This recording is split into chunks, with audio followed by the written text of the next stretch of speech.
Karena ada pasangan presiden, saya tanya amin. Tapi saya nggak milih itu, Pak. Jelas ya. Masih ada yang milih itu bukan. Elit GP Ansor murka dengan kawin paksa pasangan Amis. Cuma demi kekuasaan kami disuruh gabung kadrun. Wallahi saya tidak ridho. Mereka itu Ikhwanul Muslimin cabang Indonesia. Halo, selamat datang di channel Redaksi Jurnal bersama JJ. Ideologi politik antara PKS dan PKB dari dulu itu bagaikan minyak dan air, susah ketemu.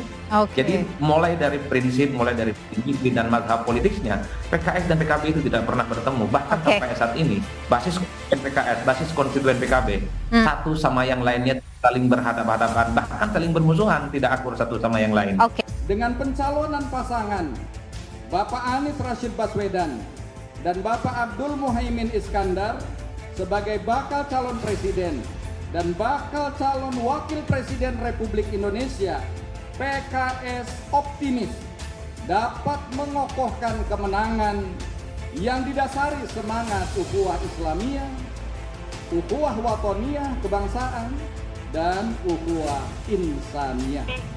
Atas pencatutan logo dan simbol NU sebagai alat kampanye calon legislatif Partai Keadilan Sejahtera. Dengan itu, tuntutan pertama adalah 1. Meminta atau menuntut PKS untuk melarang calon legislatifnya untuk mencatut atau menggunakan logo Nahdlatul Ulama atau simbol lainnya untuk alat kampanye. Posisi saya sejak awal bukan rahasia. Jadi sudah jelas sekali, bahkan ketika waktu itu Pak Prabowo, Pak Caimin masih berada dalam koalisi dengan Pak Prabowo, saya sudah menyatakan secara terbuka posisi kami akan sulit sekali bagi kami mendukung capres yang bersanding dengan orang yang pernah mengkudeta Gus Dur. Sabarta dilansir dari fajar.co.id, anggota Ansor Banser Afif Fuadi Saidi menyentil Nahdlatul Ulama dan PKS yang dipaksa menikah dalam mengusung pasangan Anies Muhaimin untuk Pilpres 2024. Kata Afif, hanya karena ambisi kuasa NU dan PKS dipaksa menikah. Ia mengungkit dawuh almarhum Kiai Haji Fawaid Asyad Syamsul Arifin, putra kinasi almarhum Kiai Haji As'ad Syamsul Arifin dalam satu kesempatan yang menyampaikan jika billahi engkok tak rida santrena Kiai As'ad nurok PKS.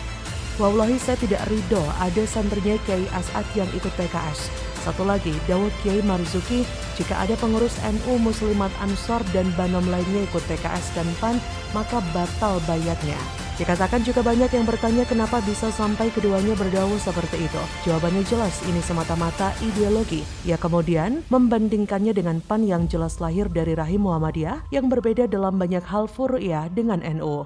Ia berkata, namun dengan PKS kita paham siapa PKS, siapa yang bisa membantah perkataan salah satu pendirinya, Yusuf Supendi, salah satu pendiri Partai Keadilan Cikal Bakal PKS.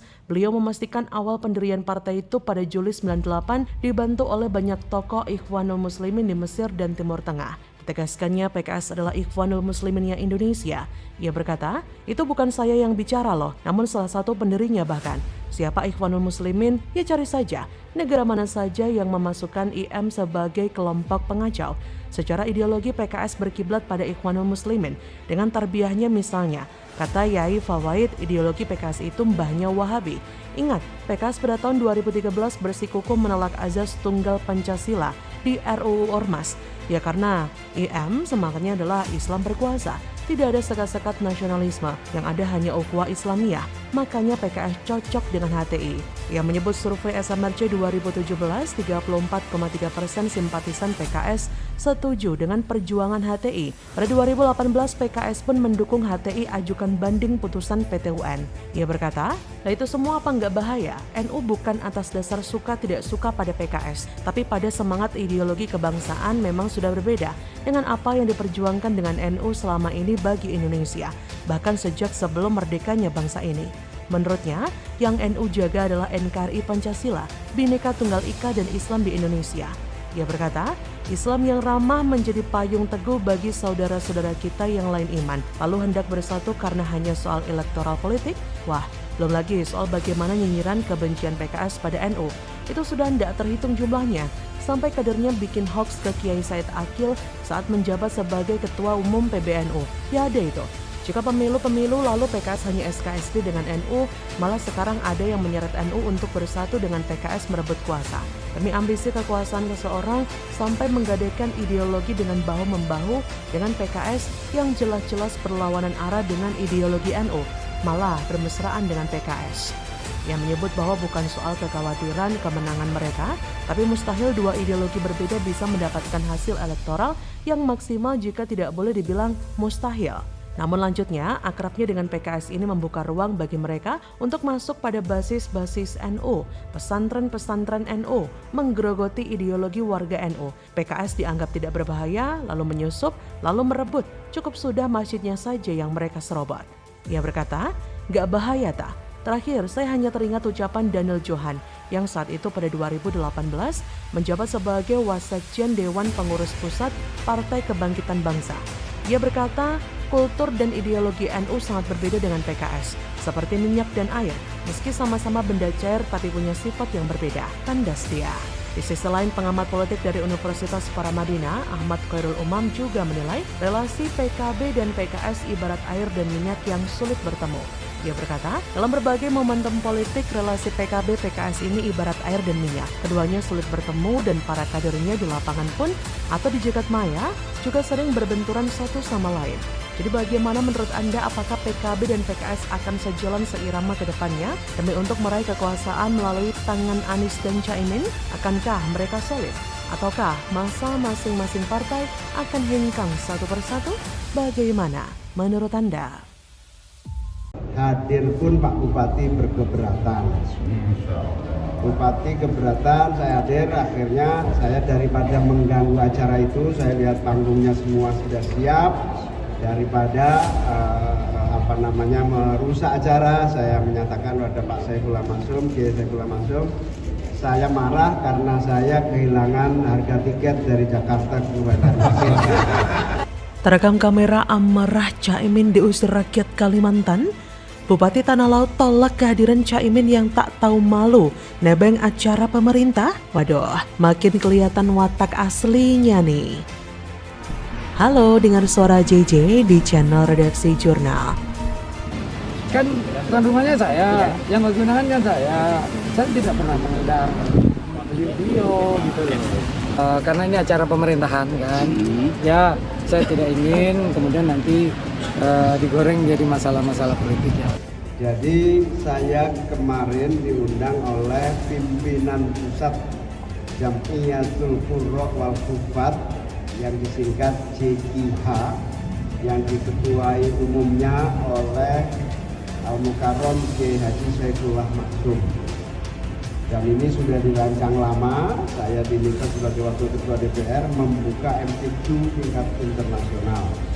Jauh-jauh saya datang ke Tanah Laut, 2 jam dari Banjarmasin, sudah sampai di sana, tiba-tiba Kiai Saifullah Masyum menyampaikan kepada saya bahwa permohonan maaf sambil nangis-nangis, Pak Bupati nggak berkenan dan lebih baik tidak ada acara daripada saya yang membuka. Kapasitas beliau hadir Pak kali ini. Beliau itu pembina JQH pusat, terus kedua inisiator Nusantara Mengaji. Kebetulan beliau wakil ketua DPR. Kebetulan ini kok beberapa waktu lalu itu soal ini kan udah lama gitu loh. Kasih ya Tuhan yang ya beliau pembina JQH itu aja. Lebih dulu. Itu daripada deklarasikan sebagai inisiator Nusantara. Tapi kalau kehadiran di sini untuk membuka atau sebagai tamu atau semula kami sebagai pengurus saya ingin kalau belum dibuka bagus sekali gitu. Sudah hati saya sudah senang ya walaupun tidak bisa buka. Gus Muhaimin sudah berniat baik karena itu diundang dan ditelepon langsung oleh Ketua Umum JQH NU.